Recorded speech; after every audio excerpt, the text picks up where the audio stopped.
আপনারা চাইলে সেই ভিডিওগুলো দেখে নিতে পারেন। মুরগিকে যত কম অ্যান্টিবায়োটিক ব্যবহার করতে পারবেন ততটাই মুরগি ভালো থাকবে, ডিমগুলো নিরাপদ থাকবে। বিশেষ করে যারা পারিবারিকভাবে ডিমের চাহিদা পূরণ করার জন্য মুরগি পালন করে থাকেন তাদের ক্ষেত্রে বলবো আপনারা অ্যান্টিবায়োটিক ব্যবহার থেকে বিরত থাকার চেষ্টা করবেন। বিশেষ মুহূর্ত মুরগি বাঁচতেছে না, অবস্থা খুবই খারাপ, সেই মুহূর্ত ছাড়া আপনারা অপ্রয়োজনীয় অ্যান্টিবায়োটিক ব্যবহার থেকে বিরত থাকার চেষ্টা করবেন।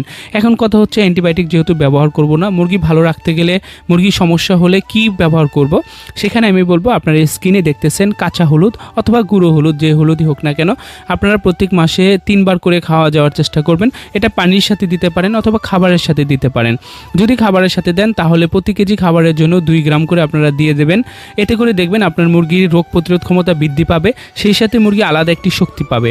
পাশাপাশি আপনারা যেটা দিতে পারেন আদা রস করে দিয়ে যেতে পারেন। এটা আপনারা যদি চান প্রতিদিনই দিয়ে দিবেন তাও দিতে পারেন, যেহেতু আদার দাম অনেক বেশি সেক্ষেত্রে আপনারা মাসে অন্তত 2 বার হলে দিয়ে যাওয়ার চেষ্টা করবেন। হলুদের গুণাগুণ নিয়ে হলুদ